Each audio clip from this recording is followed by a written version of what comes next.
noneho ushobora gukurikirana Radio Flash FM na Flash TV kuri telefoni yawe ngendanwa. Dore uko bikorwa: fata telefoni yawe winjire muri Play Store wandikemo Flash Radio na TV. Nurangiza ukande install, hanyuma utegereze programu ijye muri telefoni yawe. Yifungure maze uhitemo aho ushaka, yaba radio cyangwa se TV. Amakuru meza, umuziki n'ibiganiro bikoranye ubuhanga ntibigucike. Ku bindi bisobanuro wasura urubuga rwacu ari rwo wa3.flash.rawa.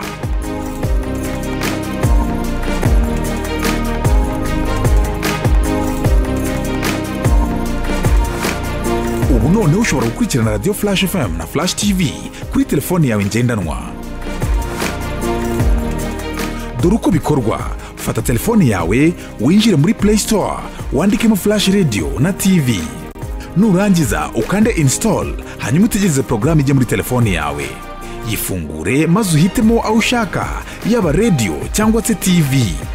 Amakuru meza, umuziki n'ibiganiro bikoranye ubuhanga ntibigucike. Ku bindi bisobanuro wasura urubuga rwacu ari rwo wa3.flash.rawa.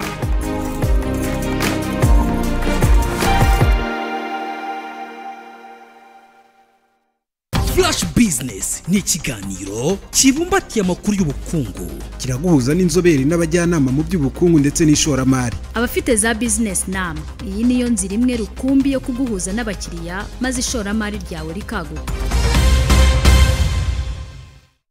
Mwese mukomeje gukurikira ibiganiro Flash TV yabateguriye. Uyu ni mwanya w'ikiganiro Flash Business. Flash Business ni ikiganiro mugezweho nanjye Bizimana Bergine. Ngira ngo mumaze kumenya reko tugenda twerekeza hirya no mu gihugu cyacu cy'u Rwanda tureba uko byifashe, tubarebera ese ubukungu bw'u Rwanda bwifashe gute, ese ni abahe bashoramari dufite bashyashya cyangwa se ni abahe bashoramari basanzwe. Ariko muri urwo rwego tugenda turebera hamwe uburyo ki abashoramari tugomba kubahuza n'abakiriya babo cyangwa se abagurira ibicuruzwa byabo umunsi ku wundi. Reka rero dutangire ikiganiro cyacu nyirizina muzi yuko mba ntari ngenye muri studio za Flash TV, mba ndi kumwe n'umutumirwa cyangwa se tuba twagiye dusura hirya no hino hatandukanye turebera hamwe ibicuruzwa biri mu Rwanda ni ibihe, byifashe gute, imari iri gushorwa ni iyihe, byifashe gute ku bukungu bw'u Rwanda muri rusange. Reka rero dutangire duha ikaze umutumirwa wacu, tuguha ikaze muri studio za Flash TV. Murakoze cyane. Watangira kwibwira noneho ubwira abadukurikiye muri aka kanya, ukatubwira ibyo mukora naho mukorera. Murakoze, nitwa Nshimyumuremyi Sefasi, nkaba ndi managing director, ariko kaba nanjye washinze uruganda Buranga Product. Buranga Product ni uruganda ruciriritse rutunganya ibikoresho by'isuku n'isukura ku mibiri yacu, aho dutuye, aho dukorera, ndetse n'ibikoresho dukoresha mu buzima busanzwe bwa buri munsi. Ariko by'umwihariko tukaba tubikora twifashishije ibimera biboneka mu Rwanda bigaragaza ko bifite ubushobozi bwo kwica no gukumira udukoko dushobora gutera indwara ku ruhu rwacu cyangwa ku bikoresho dukoresha. Urakoze Nshimyumuremyi, ngira ngo ahari twimbiye ko ukora ibintu bijyanye n'isuku n'isukura mu ruganda rwanyu. Noneho dushobora kwibaza tuti muri uruganda rwanyu ibyo mukora bijyanye n'isuku n'isukura, abantu bagahita bibaza bati se ko mu Rwanda tuzi yuko hari ibintu byinshi biba bidari cyangwa se ibikoresho byo kwifashisha, mwebwe mwaba mubikura hehe cyangwa mubitumiza hanze mu byo mwifashisha by'ibanze?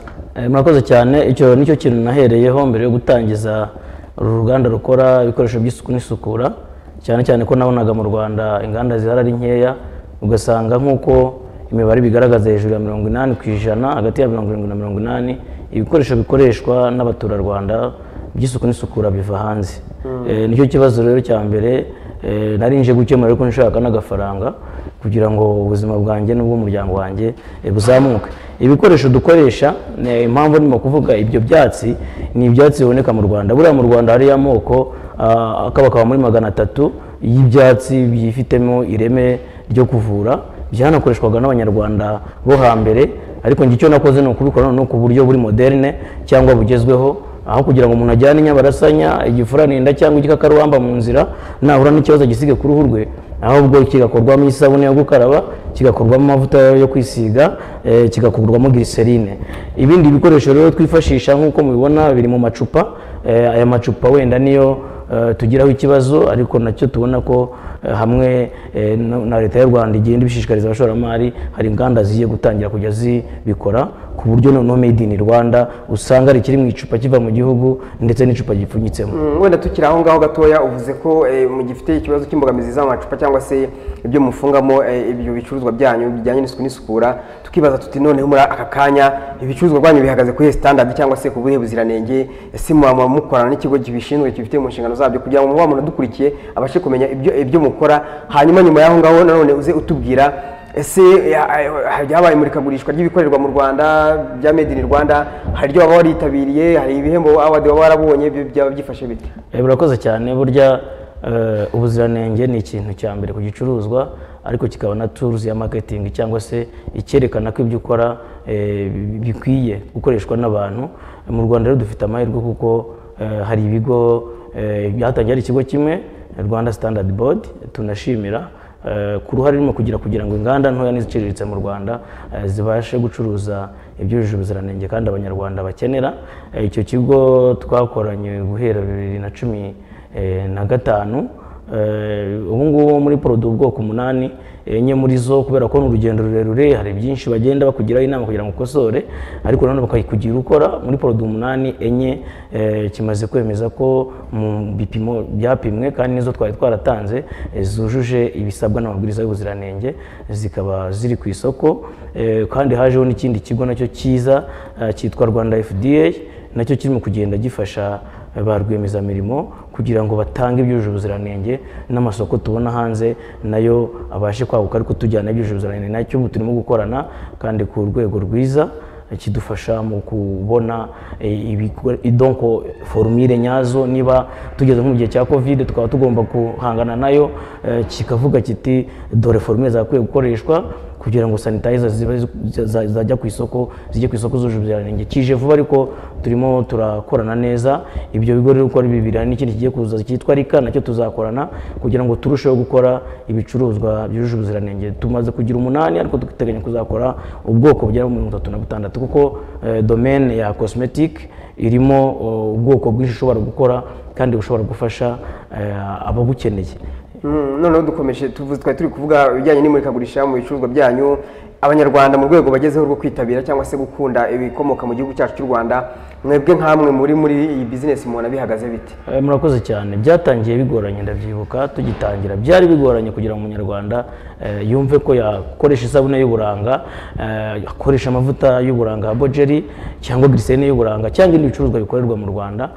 Wasangaga adaha icyizere ibicuruzwa bikorerwa mu Rwanda, ariko nyuma y'aho leta y'u Rwanda izaniye gahunda yo gushishikariza abaturage abanyarwanda gukoresha ibikorerwa mu Rwanda, ni gahunda yitwa Made in Rwanda, byarazamutse kuri statistique, n'isoko rirabigaragaza, n'umukiriya uburyo yizera mu icyo kintu. Mwari muvuze ku bintu by'amurikagurisha, nabijyanisha wenda n'ama award nagiye nanabona, kuko mu buzima busanzwe nize ubwarimu, nuko naje no kwiga n'ibijyanye n'ibarushamari ryimbitse mu bukungu, ariko nize kwigisha siyansi, naho nakuye ubushakashatsi. Icyo gihe ibi bicuruzwa mbikora muri uwo mwaka umwe wa 2013 nkitangira, nahise mba umwarimu wa mbere ku rwego rw'igihugu. Nabyo navuga ko ari nk'imurikagurisha kuko nibwo bwa mbere natumiwe kuri televiziyo nyarwanda. Nshimire n'ikigo gishinzwe uburezi kuko cyagize uruhare mu kumpemba kizamana izina ryanjye. Icya kabiri, leta y'u Rwanda yashyizeho amahirwe menshi atuma ba rwiyemezamirimo ibikorwa byabo bizamuka. 2013 ni nabwo natwaye Youth Connect, nabyo byari nk'imurikagurisha kuba ujya muri stade, muri Petit Stade, bakagaragaza ko umushinga wari wo wa mbere mu gihugu, abanyarwanda bose bawureba, televiziyo zo hanze zaje. Ndumva ari njye watwaye Youth Connect, yari nk'imurikagurishwa. 2014 ubu natwaye igihembo cya Superstar Entrepreneurship, nacyo nshimire leta y'u Rwanda kubera ko izana ikakira abashoramari bategura ibyo bihembo. Namaze amezi 6 na produit zanjye manitse ku cyapa ya Nyabugogo. Ntabwo bisanzwe ko rwiyemezamirimo ajya ku cyapa kubera ibikorwa yakoze, urumva ni nk'imurikagurisha. Nabyo byagiye bizamura isoko ryanjye. 2015 nabonye igihembo cya nyakubahwa madamu wa perezida wa Repubulika, ni igihembo cyiza gihabwa abagikwiye, ariko kinongera imbaraga.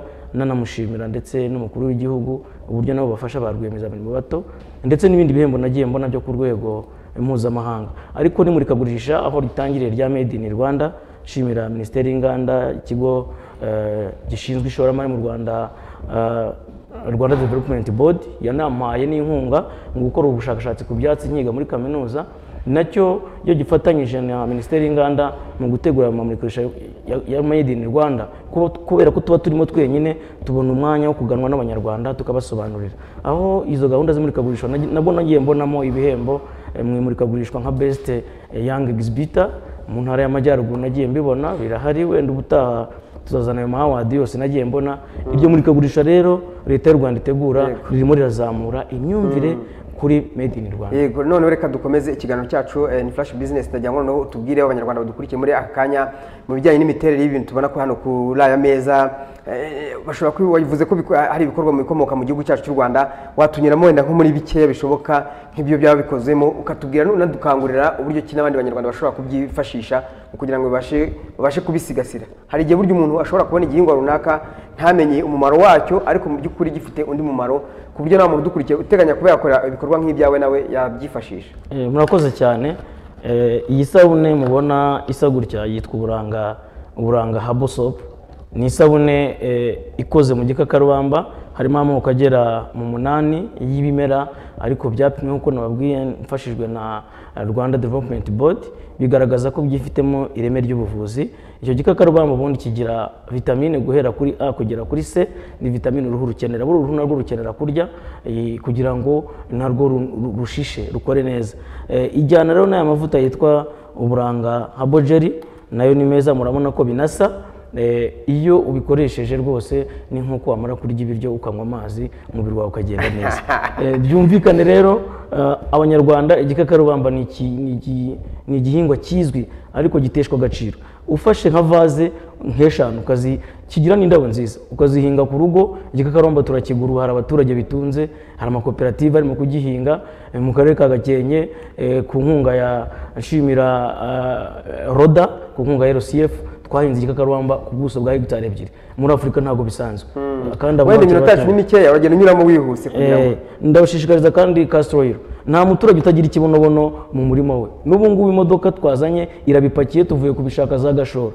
Iki kibonobono iyo ugiye no kukomanda aka gacupa ka mililitiro 60 kuri Alibaba ni amadolari 13, kandi biva mu mbuto z'ikibonobono nk'uko muzibona hano inyuma. Abanyarwanda benshi batangiye kubihinga kugira ngo imibereho yawe izamuke. Ugihinga mu rutoki wawe ntacyo cyangiza ku bindi bimera, ukazana imbuto tukazigura, abana bakajya ku ishuri bakishyura mitiweli.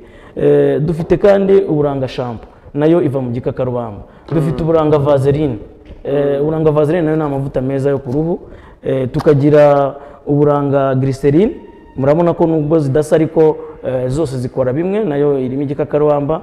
Tukagira n'uburanga hand sanitizer turimo kwifashisha kugira ngo duhangane na covid n'ibindi rero bitari hano. Reka dukomeze ikiganiro cyacu no mu myumvire yo guhindura imitekerereze y'abanyarwanda mu kundi biri mu gihugu cyacu no kubasha kubyazamo umusaruro. Ubona bigeze ku ruhe rwego, ese abanyarwanda bari kubyitabira, bari kurushaho kumva gukomeza gusigasira bya bidukikije byacu, bizera yuko bifite akamaro cyangwa se umusaruro?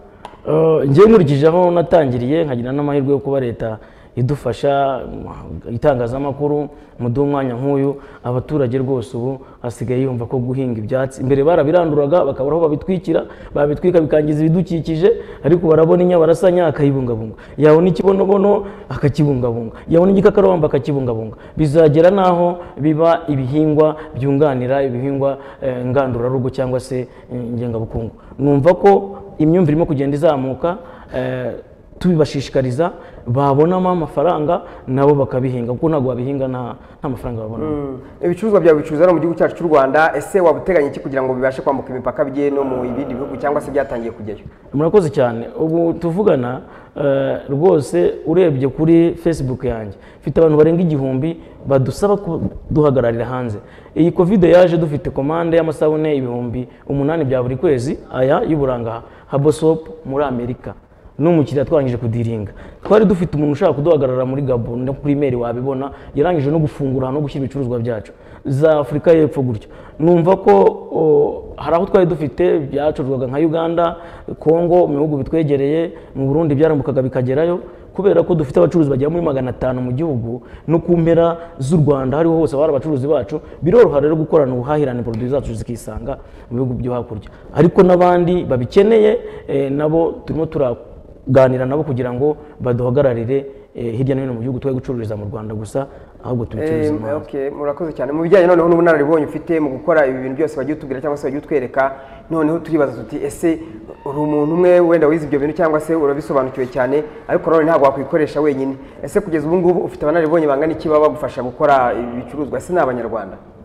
Natangiye ndi umukozi umwe kandi nyobora n'uruganda, ariko mu myaka 7 ishize ubu dufite abakozi, timu y'abakozi 15. Nshimire cyane WDA, buriya leta y'u Rwanda iduha amahirwe adasanzwe. Ubundi abakozi banjye twatangiranye harimo n'abanyeshuri nigishaga nabonagaho ubuhanga, ariko biga siyanse, ariko byarangoraga kumwigisha kuko yazaga atazi no gufunga rino cupa, atazi gutera etikete. Ariko ejo ubundi nshimira rwose WDA muri gahunda yo kwigira akazi mu kandi baduhaye abanyeshuri 20. Abo 20 nibo bagomba kuzadufasha no mu kwaguka k'uruganda, kuko bigira akazi mu kazi bakarangiza. WDA baha inyemeza bumenyi cyangwa se impamya bushobozi yuko bazi gukora amavuta n'amasabune, bityo tukabakomezanya tugafatamo bamwe abandi bagakora inganda. Ndumva rero amahirwe arimo gutuma n'itsinda dukorana rizamuka kugira ngo ibicuruzwa byacu bitaba bike ku isoko kandi bikenewe n'Abanyarwanda. Murakoze. Ese uretse abo ngabo bundi WDA bayatraininze nkamwe nko rubyiruko rwanze rudukurikiye muri aka kanya, rushobora kwibaza ruti ni gute nagera hariya? Ese nshobora kwimenyereza, wenda barangije ayo masomo ariko bakibaza bati ni gute twagera tubashe kurushaho kwimenyereza umurimo cyangwa se tubashe kongera ubwenge bwacu n'ubumenyi bwacu muri rusange? Turabafashwa cyane kubera ko nkurikije amahirwe leta y'u Rwanda yampaye, nangeze ni leta y'u Rwanda, nanjye umunyarwanda ukiri muto ntacyo yamburana.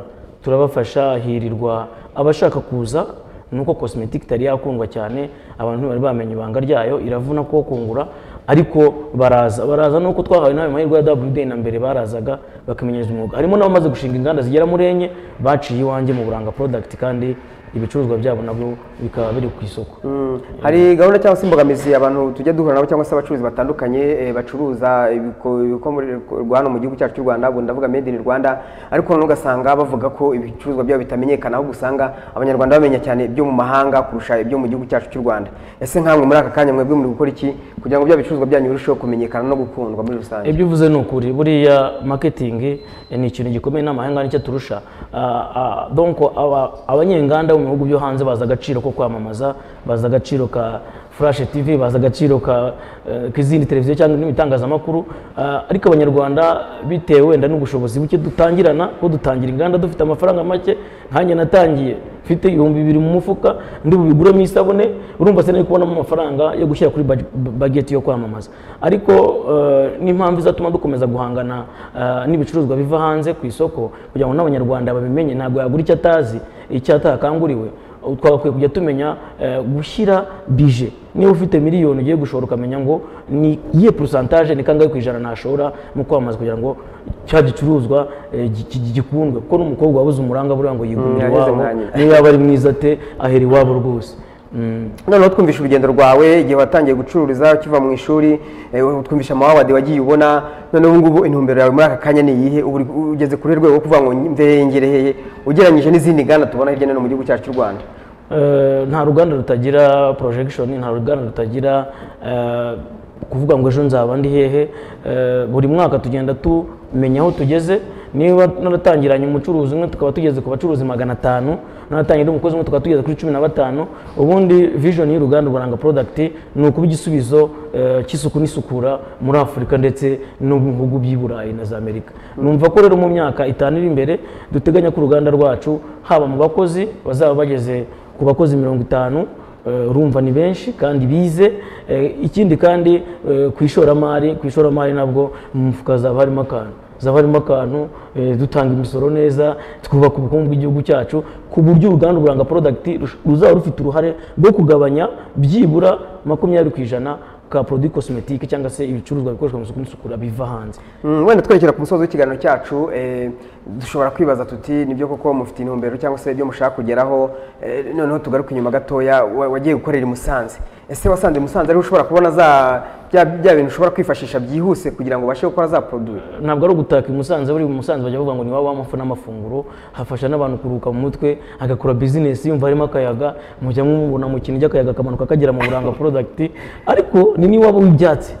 Ni waba w'ibyatsi kuko buriya ngewe nkorera ahantu hafi ya Buhanga Eco Park, ni pariki izwi, icyatsi cyose ugisangamo. Ni ahantu bya byatsi ubwoko 300 wahabisanga utavunitse. Ni mu turere dukeya rero ushobora gusanga ayo moko y'ibyatsi kandi ameze neza. Niyo mpamvu nihitiyemo Musanze, ariko nkorera mu gihugu hose ko mfite n'ishami mu Gakenke, turimo turashyira ishami Kabarondo, turimo turashaka gushyira irindi shami aho tugenda tubona opportunity hose. Wenda dusoza twerekeza ku musozo, hari urubyiruko muri aka kanya ruri gusoza amashuri yarwo yisumbuye, baribaza bati nihe nama ushobora kubagira none nk'urwo rubyiruko mu gihe cy'umunota umwe dusoza? Inama no gukurikiza kwita ku mahirwe leta y'u Rwanda itanga mu ishoramari, bakiga kandi bikenewe ku isoko nk'uko nyakubahwa perezida wa repubulika ajya bidushishikariza. Nibyo koko, ikindi bakigira kwihangana no kugira intumbero. Ariko ntabwo nasoza ntababwiye ko ibicuruzwa by'uburanga product mwabisanga kwa Gilbert Muhanga, ni umucuruzi uzwi, mwabisanga kandi Nyabugogo mu gikari cy'amashyirahamwe kwita kwa Ivona, mu mujyi hejuru kwa Masamira, no mu gihugu hose mu maduka y'u Rwanda hose. Injira mubaza uburanga product uke uno gusirimuke n'ukureba cyabuka hengame, usanga rwose uri umunyarwanda ubereye u Rwanda. Sawa, urakoze cyane, reka tugushimire. Dusoza ikiganiro cyacu twari turi kumwe na Shimye Umuremyi, reka tugushimire. Murakoze cyane. Twizere ko nitwongera gutumira uzagaruka. Cyatugiye kubana ugiye kuzana ibicuruzwa bya dukomeze tubyamaze muri Flash. Nditurira hano muri Flash TV, niho hari injyana rwose yo kugira ngo umuntu azamuke mu bukungu. Murakoze cyane. Ngaye nguko rero ikiganiro cyacu cya Flash Business, mwari kumwe nanjye Bizimana Bergine, twari turi kumwe kandi na Shimye Umuremyi waturutse i Muhanga, ufite uruganda uburanga product Musanze niyo yaturutse, afite uruganda rw'uburanga product. Reka tumushimire kandi twizera yuko mwe mwese mwakomeje kuba natwe. Ubutaha tuzakomeza kujya tubazanira abatumirwa batandukanye. Ikiganiro Flash Business muri wa kabiri saa 2:30 kugeza ku wa kane saa 3. Tunabibutsa yuko wowe ushobora kuba ufite igitekerezo ushaka gutanga, ushobora kutwandikira ku rukuta rwa Facebook, bityo ukabasha kuduha igitekerezo cyawe cyangwa se icyifuzo cyawe. Ushobora kuba ufite kandi ibicuruzwa byawe ushaka yuko tuza gusura cyangwa se ushaka kumenyekanisha hano muri Flash Business. Icyo gihe turagusanga tukavugana aho waba uri hose hirya no hino mu gihugu cy'u Rwanda. Mukanya ni ikiganiro News Lab, muraba muri kumwe na Abdullahi ndetse na Theo Barasa. Mugire umugoroba mwiza, muryoherwe na gahunda Flash TV yabateguriye. Bye bye. Flash Business ni ikiganiro kibumbatiye amakuru y'ubukungu, kiraguhuza n'inzobere n'abajyanama mu by'ubukungu ndetse n'ishoramari. Abafite za business nama, iyi niyo nzira imwe rukumbi yo kuguhuza n'abakiriya maze ishoramari ryawe rikaguka.